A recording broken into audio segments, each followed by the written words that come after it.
പോലെ കല്യാണം നടത്തുന്നൊക്കെ വാശി പിടിക്കാൻ എളുപ്പ, പക്ഷെ ചില്ലറ വേണ്ടേ? അതെ, പ്രബേട്ടന്റെ അവസ്ഥ സുരേഷിന് അറിയാമല്ലോ. പെണ്ണിനെ പിടിച്ചിറക്കി കൊടുക്കുക, അവൻ കൊണ്ടുപോട്ടെന്ന്. അത് അവളോട് ചെയ്യുന്ന തെറ്റ. തറവാട് പറമ്പിനോട് ചേർന്ന് അച്ഛന്റെ പേരിൽ കിടപ്പുണ്ട് ഒരു 25 സെന്റ് സ്ഥലം. അത് വിറ്റ ഇപ്പത്തെ ഒരു അവസ്ഥയിൽ ഒരു 5-6 ലക്ഷം രൂപയെങ്കിലും കിട്ടില്ലേ മാഷേ? പക്ഷെ ആര് വാങ്ങും പ്രഭാര? ഏക്കർ കണക്കിന് വാങ്ങിക്കൂട്ടാൻ മുതലാളിമാരുണ്ട്. 5-10 സെന്റ് വാങ്ങണത് വീട് വെച്ച് താമസിക്കാനുള്ള പാവങ്ങളാ. അവരുടെ ഒട്ട് കാശുമില്ല. സഹകരണ ബാങ്കിൽ പണയം വെച്ചാ ഏറിയ 1 ലക്ഷം രൂപ കിട്ടും. അത് മതിയോ നിനക്ക്?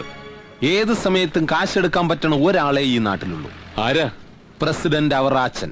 അബ്ദു തമാശ പറയാനുള്ള നേരമല്ലോ. അതൊരു കാര്യമായിട്ടാ എനിക്ക് തോന്നണത്. മാഷ് എന്തായി പറയുന്നത്? നിന്റെ വികാരം എനിക്ക് മനസ്സിലാവും. അവറാച്ചനോട് കടം മേടിക്കാനല്ലോ, സ്വന്തം സ്ഥലം തീർന്നു കൊടുത്തിട്ടല്ലേ. ശരിയാ, ഇതിൽ ഇത്ര നാണക്കേടൊന്നും വിചാരിക്കേണ്ട കാര്യമില്ല. എന്ന് വെച്ച് പ്രസിഡന്റും പ്രബേട്ടനുമായിട്ടുള്ള രാഷ്ട്രീയ ഭിന്നത അവസാനിക്കുന്നില്ല. അതിനിയും തുടർന്നൂടെ? എന്തേ? അല്ലാതെ വേറെ മാർഗമൊന്നുമില്ല പ്രഭാര. ഇല്ലെങ്കിൽ പിന്നൊരു ഒറ്റ വഴിയുള്ളൂ. അത്യാവശ്യമായി പോയില്ലേ, 10 ലക്ഷം രൂപ ഞാൻ തരാം. എന്നാ കൊടുക്ക്. ലോട്ടറി അടിക്കട്ടെ. എറിയരുത്, ഞാൻ മയ്യത്താവും. എടാ ചാണ്ടി, നിനക്കിത് കേട്ടിട്ട് ചിരി വരുന്നില്ലേ? പിന്നെ എന്താടാ പോത്തെ വാ തുറന്ന് ചിരിക്കാത്തെ? കറക്റ്റ്. ഇത് ചോദിക്കാൻ അവൻ എന്താ നേരിട്ട് വരാത്തത്? ഞാൻ മുഖത്ത് നോക്കി ഒരു ആട്ടാട്ടോന്ന് പേടിച്ചിട്ടുണ്ടാവും അല്ലേ? അതിപ്പോ എവരെ ആട്ടാമല്ലോ. ഓട്ടറ ചാണ്ടി, എന്റെ മക്കൾ അക്ഷരം പഠിപ്പിച്ച അധ്യാപകനല്ലേ, അവമാനിക്കണ്ട. എന്നാ മാഷിനെ ആട്ടിയത് മാത്രം പിൻവലിച്ചിരിക്കുന്നു. 2 സ്ഥലം കാലിയാക്ക്. അതെ, ഇളയപ്പന്റെ പൂത്ത കാശുണ്ട്, പക്ഷെ അതുകൊണ്ട് അവന്റെ സ്ഥലം വാങ്ങാൻ ഉദ്ദേശിച്ചിട്ടില്ല. ഇറങ്ങ വെളിയില്, ഇറങ്ങാം. നിക്ക് മാഷേ. ചാണ്ടി, ആദ്യമായിട്ട് സഹായം ചോദിച്ചു വന്നല്ലേ, മടക്കണ്ട. നമുക്കതങ്ങോട്ട് വാങ്ങാം. എന്താ? അല്ല, ഞാൻ സ്ഥലം വാങ്ങാം, പക്ഷെ എനിക്കല്ല കണ്ടീഷൻസ് ഒക്കെ ഉണ്ട്. ആദർശവാനായ പ്രഭാകരനത് സ്വീകാര്യമാവുമോ ആവോ? പറ്റില്ല. ഈ കണ്ടീഷൻ എനിക്ക് സമ്മതമല്ല. 6 ലക്ഷം രൂപയ്ക്ക് ഒരാൾ എന്റെ സ്ഥലം മേടിക്കുകയാണെങ്കിൽ അത്രയും തുകയ്ക്കുള്ള മുദ്രപത്രവും വാങ്ങണം. അല്ലാതെ 60,000 രൂപ മാത്രം ആധാരത്തിൽ കാണിച്ച് ബാക്കി 5,40,000 രൂപ സർക്കാരിനെ പറ്റിക്കുന്ന പരിപാടി എന്റെ ആദർശത്തിന് ചേർന്നതല്ല. അത് കറക്റ്റ്. ആദർശം കളഞ്ഞാ പ്രഭാകരനില്ല, പീരിയില്ലാത്ത പുട്ടുപോലെ അല്ലേ പ്രഭാകര? മിസ്റ്റർ പ്രഭാകരൻ, ഭരണകൂടം എല്ലാ കാലത്തും ഒരു മർദ്ദക ദുർഗമാണ്. ആധാരത്തിൽ വില കുറച്ച് കാണിക്കുക എന്നാൽ സർക്കാരിനെ പറ്റിക്കുക എന്നല്ല, ആ വ്യവസ്ഥിതിക്കെതിരെ പോരാടുക എന്നാണ് അർത്ഥം. അങ്ങനെ മനസ്സിലാക്കിക്കൂടെ പ്രഭാകര? ഒന്ന് അവിടെ ഇരിക്കണോ? എടാ, ഇതിപ്പോ നീ മാത്രമൊന്നുമല്ല, ഈ ഇന്ത്യ മഹാരാജ്യത്തെ എല്ലാവരും ചെയ്യണതാ. പിന്നെന്താ? ഞാൻ പറഞ്ഞില്ലല്ലോ, എന്നെ കൊണ്ട് സർക്കാരിനെ വഞ്ചിക്കാൻ സാധ്യമല്ല എന്നല്ലേ ഞാൻ പറഞ്ഞുള്ളൂ. എന്നാ ഒന്നും കൊടുക്കാതെ അവളെ അവന്റെ കൂടെ പറഞ്ഞുവിട്.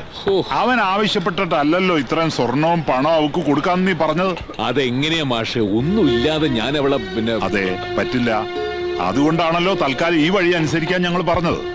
ഇത്രയും കാലം നിന്റെ കുടുംബത്തിൽ കഴിഞ്ഞ ഒരു പെൺകുട്ടി, നീ സഹോദരിയെ പോലെ കരുതി നൽകുന്ന സഹായം, അതിന്റെ മുമ്പിൽ ഈ തെറ്റൊരു തെറ്റല്ല പ്രഭാര. അവറാന് പകരം വേറെ ആര് വന്നാലും കച്ചവടം നടക്കുന്നത് ഇത് തന്നെ വേണം. ഈ കാര്യത്തിൽ ഇനി ആലോചിക്കാനൊന്നുമില്ല, നമ്മളതങ്ങ് ഉറപ്പിക്കാൻ പോവാ. എന്നാലും ഒരെന്നാലുമില്ല, എല്ലാരും കൈയടിച്ചേ.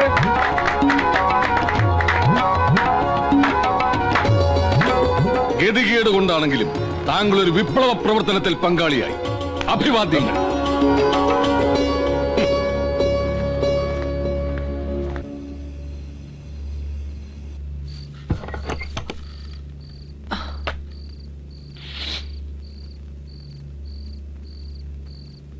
എന്ത് സരോമേ,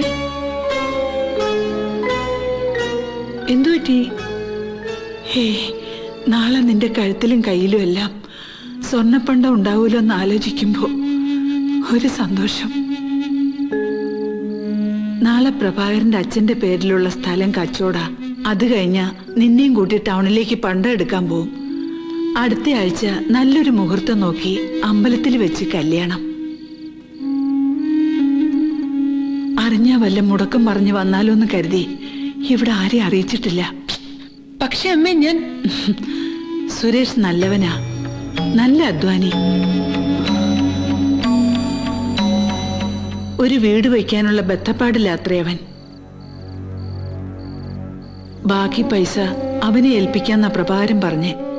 എന്നിട്ട് വേണം എനിക്കും അവനും കൂടി സ്വസ്ഥമായൊരിടത്തേക്ക് മാറി താമസിക്കാൻ.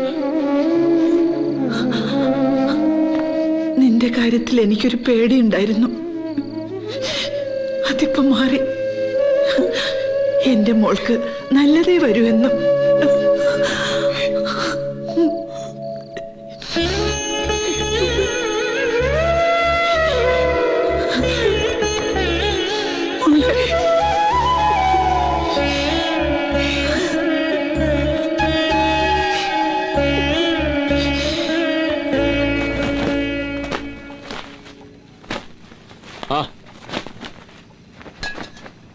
കാണാതായപ്പോ ഞാൻ കരുതി നീ പതിവുകളൊക്കെ തെറ്റിച്ചു.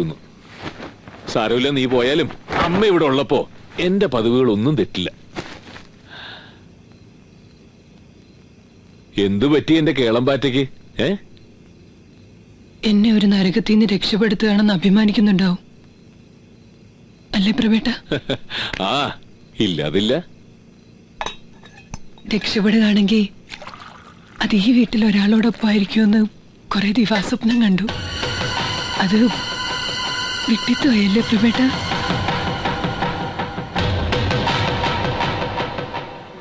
ഓരോ തവണ മിണ്ടിയും പിണങ്ങിയും കഴിയുമ്പോഴും എന്റെ മനസ്സറിയുന്ന ഒരാളാണല്ലോ ഇവിടെ ഉള്ളതെന്നുള്ള വിശ്വാസമായിരുന്നു എനിക്ക്. പക്ഷെ അത് തെറ്റി. രാധേ, ഒരൊറ്റ തവണ പോലും നീ എന്നോട് അങ്ങനെയൊന്നും.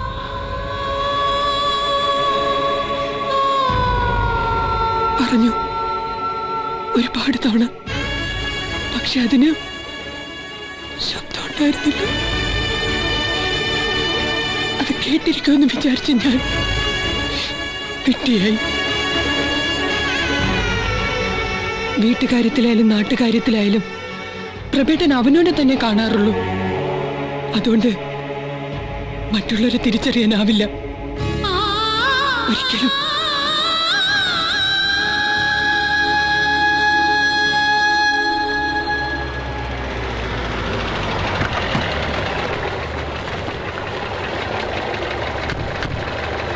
അവസാനം ഒരു ചെറിയ വിട്ടുവീഴ്ചയ്ക്ക് താൻ സമ്മതിച്ചു അല്ലേ?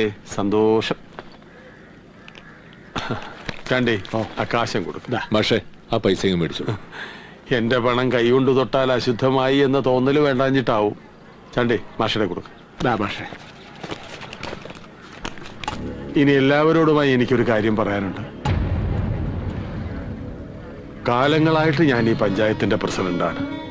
അഴിമതി ഒരുപാട് ചെയ്തിട്ടുണ്ട്.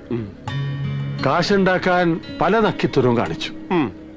ഓരോ തവണയും ഇലക്ഷൻ ജയിക്കാൻ വേണ്ടി പലതും ചെയ്തു. പക്ഷേ ഈ പ്രഭാകരൻ, ഈ കറകളഞ്ഞ ഗാന്ധിയൻ എന്നെ ശരിക്കും തോപ്പിച്ചു.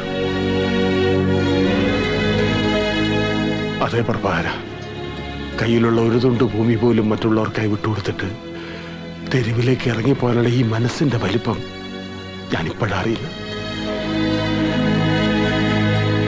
അതുകൊണ്ട് ഞാനിപ്പോ പ്രഖ്യാപിക്കുന്നു, ഇനി തോന്നൂർക്കര ഗ്രാമപഞ്ചായത്തിനെ പ്രഭാകരൻ നയിക്കും. ഞങ്ങൾ ഭരണപക്ഷവും പ്രതിപക്ഷവും പ്രഭാകരനെ സപ്പോർട്ട് ചെയ്യും. അടുത്ത പഞ്ചായത്ത് മീറ്റിംഗിൽ പ്രഭാകരനായിരിക്കും ഈ പഞ്ചായത്തിന്റെ പ്രസിഡന്റ്.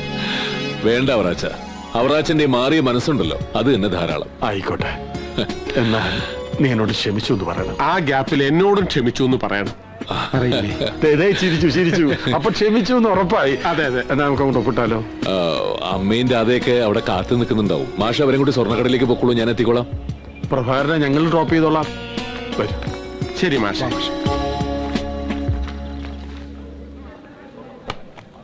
ഇതെടുത്തേ. ഇത് നന്നായിട്ടില്ലേ?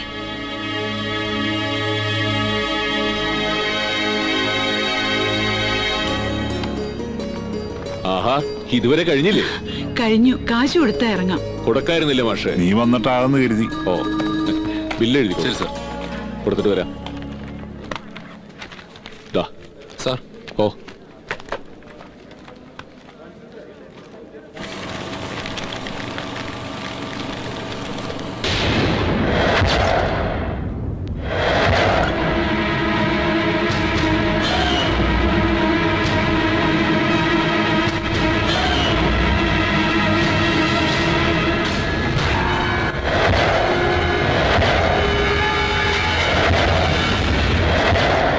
സാറവിടെ ഇരുന്നോളൂ, ചെക്ക് ചെയ്ത് വരാൻ അല്പം സമയമെടുക്കും. ഓ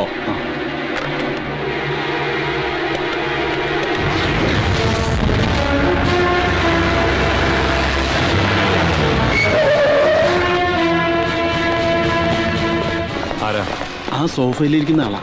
ആ പേപ്പർ വായിക്കുന്നത്? അത് തന്നെ. ഓക്കെ.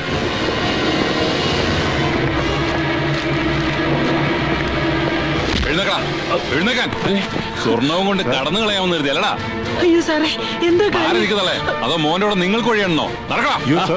ഞാനൊരു പഞ്ചായത്ത് മെമ്പറാ, അങ്ങനെ വരട്ടൊന്നും വേണ്ട. കാര്യം എന്താന്ന് വെച്ചാൽ പറയും. അത് ശരി, കള്ളനോട്ട് കൊടുത്ത് സ്വർണം വാങ്ങിയെന്നും പറയാം, വർത്തമാനം പറയുന്നു. കള്ളനോട്ടോ? ഇത് എവിടെ നിന്ന് വന്നു നിന്നെ കൊണ്ട് ഞാൻ പറയിപ്പിക്കാം. ൂക്കിയെടുത്ത് വണ്ടിയിലുള്ളൂ.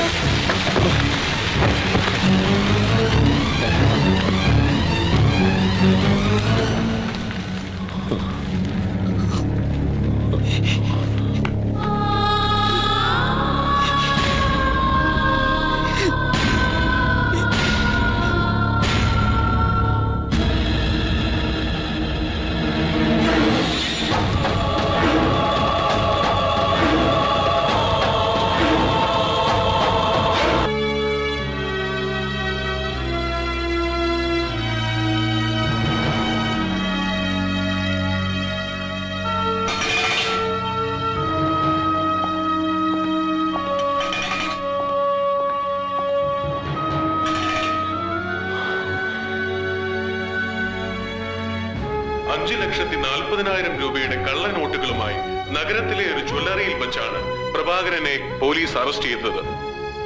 തോന്നൂർക്കര ഗ്രാമപഞ്ചായത്തിലെ 8ാം വാർഡിൽ നിന്ന് വൻപിച്ച ഭൂരിപക്ഷത്തോടെ വിജയിച്ച പ്രഭാകരൻ സമീപകാലത്ത് കായൽ നികത്താനുള്ള പഞ്ചായത്തിന്റെ നീക്കത്തിനെതിരെ കഴുത്തറ്റ മണ്ണിലിറങ്ങി നിന്ന് നിരാഹാര സമരം നടത്തി വിജയിപ്പിച്ചിരുന്നു. കണ്ടില്ലേ, ആന പിണ്ടിയിരുന്നത് കണ്ടിട്ട് മുയല് മുക്കിയതിന്റെ ഫല. പറയാൻ പറ്റില്ല, ചില പാവം തന്നെ കള്ളനോട്ട് കൊടുത്തതാണെങ്കിലും.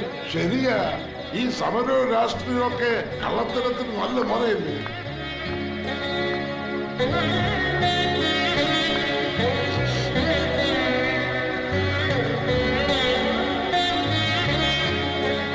പ്രഭേട്ടനെ അവറാൻ ചതിച്ചത് രഞ്ജനി, എനിക്കറിയാം. അത് കോടതിക്കും ബോധ്യാവും, ഉറപ്പ്. ഇത് വെച്ചേക്ക്. കുറച്ച് സ്വർണ്ണ.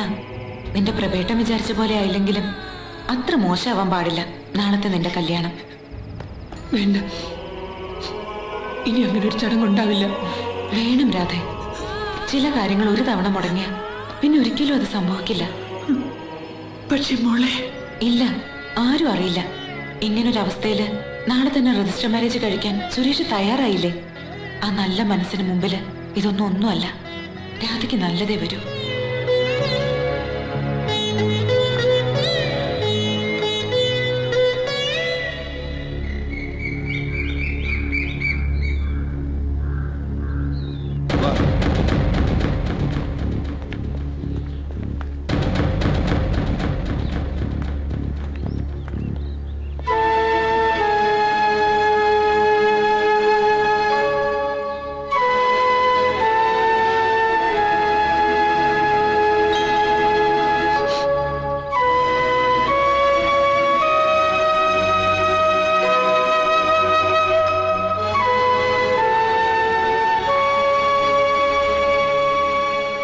പ്രഭേട്ടൻ ഞങ്ങൾ അനുഗ്രഹിക്കണം.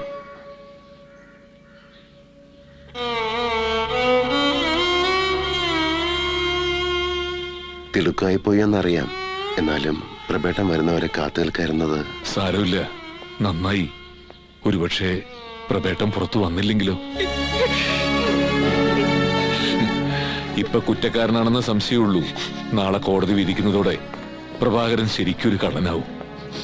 പിന്നെ ഒരു കള്ളന്റെ പെങ്ങളായിട്ടായിരിക്കും ഇവള് നിന്റെ കൂടെ ഇറങ്ങി വരിക. അതേതായാലും വേണ്ട, ചെയ്തത് നന്നായിടാ. വീട്ടിലായാലും നാട്ടിലായാലും പ്രഭേട്ടൻ അവനവന് മാത്രമേ കാണാറുള്ളൂ. അതുകൊണ്ട് മറ്റു പലതും പോലെ ഈ ഒരു ചതിയും തിരിച്ചറിയാൻ കഴിഞ്ഞില്ല, അല്ലേ മോളെ?